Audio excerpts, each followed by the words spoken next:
प्रधानमंत्री नरेंद्र मोदी कर्नाटक में चुनाव क्षेत्र में उतरे। राहुल गांधी के लिए जिस एक चुनाव को 2023 का सबसे इजी इलेक्शन बताया जा रहा था, मोदी ने उस चुनाव की डायनामिक्स चेंज कर दी। मोदी से लड़ने का सपना देखने वाले सियासी दुश्मन अब 24 से पहले महागठबंधन की बात करने लगे हैं। राहुल गांधी की पार्टी एक नहीं 4-4 कदम पीछे हटने को तैयार है।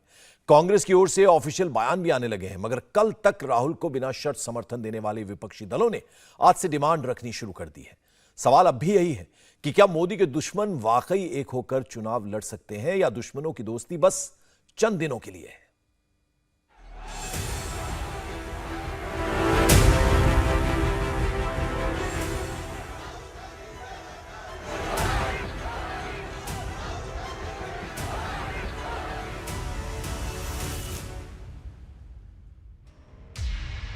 क्या 24 से पहले मोदी ने संपूर्ण विपक्ष को एक कर दिया है?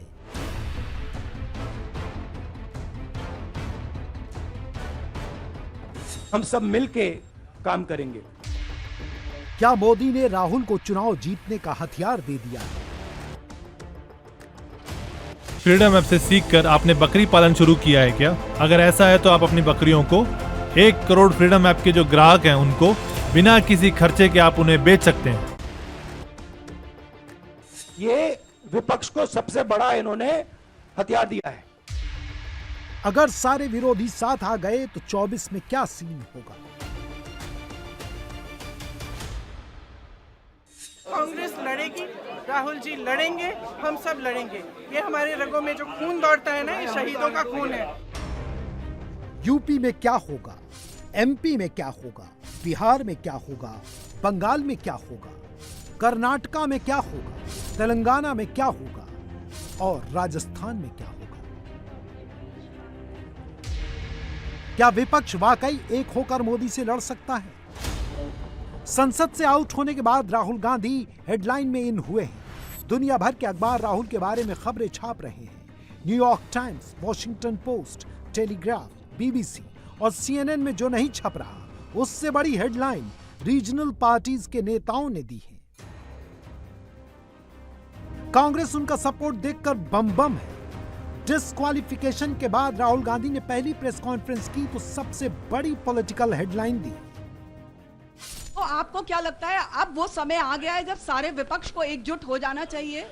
मैं उन सब विपक्षी दलों का धन्यवाद करता हूं कि उन्होंने इस बात में हमारी सपोर्ट की और हम सब मिलके काम करेंगे। कल तक तनकर चल रही कांग्रेस अब पहली बार झुकने को रेडी है। राहुल कहते हैं कि वो सबके साथ मिलकर काम करने को तैयार हैं। इसका मतलब क्या है? क्या राहुल अयोग्य हो गए तो कांग्रेस पीएम पद पर दावा छोड़ देगी? क्या विपक्ष के नेताओं ने मौका देखा इसलिए वो समर्थन में आए? वो नेशनल पार्टी है। केवल हमें ये जो लगता है, जो मुझे लगता है वो मैं कह सकता हूँ कि अब जिम्मेदारी कांग्रेस की बनती है कि रीजनल पार्टीज को आगे करें और उनके साथ खड़े हों, जिससे भारतीय जनता पार्टी का मुकाबला किया जा सके। मैं देख रहा हूँ कि भारतीय जनता पार्टी के सीनियर नेता से लेकर के ज़मीनी नेता क्या कह रहे हैं, पिछड़ों का अपमान हो गया। अरे भाई, हमारे घर को, मुख्यमंत्री आवास को गंगा जल से धोया बीजेपी के लोगों ने, तब अपमान नहीं हुआ? अरे भाई, पिछड़ों के घर के आप गंगा जल से धोगे। राहुल गांधी ने जो बात संक्षेप में बताई, उसी बात को कांग्रेस के संगठन महामंत्री केसी वेणुगोपाल ने थोड़ा डिटेल में समझाया। पहले कांग्रेस का थॉट सुन लीजिए, फिर इसके मैथमेटिक्स और न्यूमेरिक्स समझाते हैं। Actually, the government of India is killing the democracy of India. Now, we are very grateful to the political parties, all the like-minded political parties. They came forward, support us in this issue, and they raised the genuine concern of the country through their tweets or the response. So, Congress party really thankful to the leaders, all political like-minded leaders. They are all come together and they stand for democracy. I think Congress also now realizing that this unity has to go further. Otherwise, this dictatorship government will ruin the country. Therefore, party decided to go with other political parties also. अगर सारा opposition एक साथ आ जाए तो विपक्ष का महागठबंधन बन सकता है। 37% वोट और 63% का इक्वेशन इन दिनों चर्चा में है। कांग्रेस को लगता है कि ये थ्योरी प्रैक्टिकल में कन्वर्ट हो सकती है। मैडम, आप लोकतंत्र को समझिए। ये जो पैनिक रिएक्शन इन्होंने किया है नरेंद्र मोदी जी ने, इससे सबसे ज्यादा फायदा मिलेगा विपक्ष को। ये इन्होंने हमें हथियार पकड़ा दिया है। ये आप बात समझिए। ये मोदी जी पैनिक में आ गए कि बात निकल जाएगी, ये 20,000 करोड़ रुपए किसके हैं, डर गए, घबरा गए। इन्होंने पूरा सीक्वेंस शुरू कर दिया। ये विपक्ष को सबसे बड़ा इन्होंने हथियार दिया है राहुल जी, क्योंकि जनता के माइंड में अब एक सवाल आ गया है कि जनता जानती है कि अदानी जी भ्रष्ट व्यक्ति है।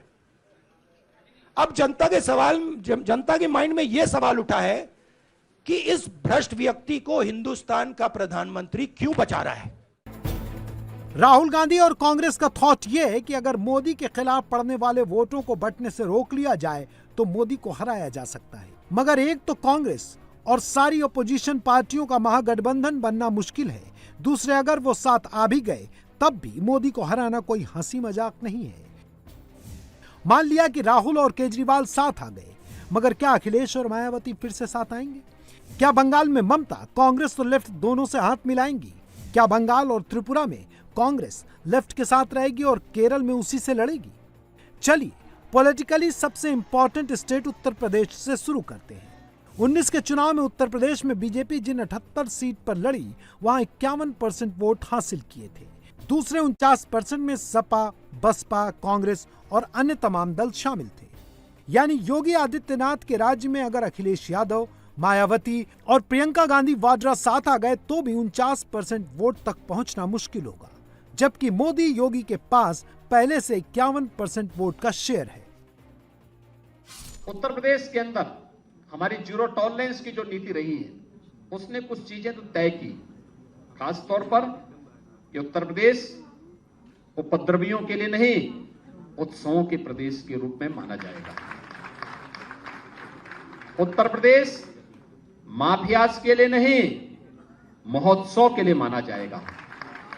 उत्तर प्रदेश गुंडा राज, माफिया राज और जंगल राज जैसे शब्द अब अतीत के शब्द बन जाएंगे। उत्तर प्रदेश विकास की नई बुलंदियों को छुएगा। मोदी और योगी ने 24 में यूपी की 80 में से 80 सीट जीतने का टारगेट रखा है। विपक्ष की एकता इसमें कहीं से भी बाधा नहीं है। बिहार में एक महागठबंधन पहले से मौजूद है। नीतीश कुमार ने पहले झिझक दिखाई, लेकिन विपक्षी दलों का रुख देखकर वो भी खुलकर राहुल के साथ आ गए। जिस प्रकार से फैसला लिया गया है वह इसको दर्शाता है कि केंद्र की जो सरकार है वो हताशा में है, बौखलाहट में है, और बौखलाहट में इस तरह की कार्रवाई की जाती है।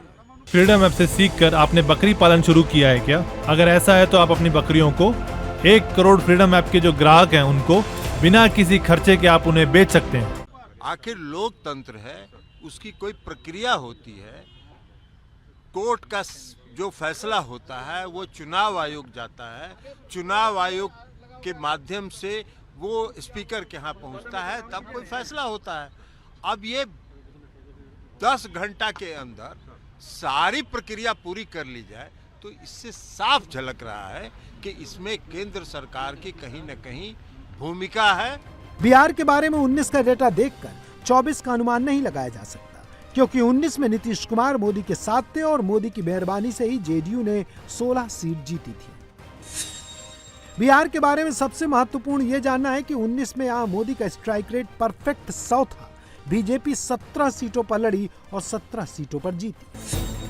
बिहार की जिन 17 सीट पर बीजेपी लड़ी, वहां उसका वोट शेयर 56%, यानी मोदी से लड़ने वाले तमाम दल सिर्फ 44% में सिमटे हुए थे।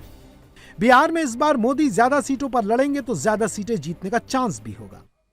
इंडिया टीवी हर वक्त हर जगह डाउनलोड करने के लिए सर्च करें India TV news Google play store या ऐप स्टोर पर।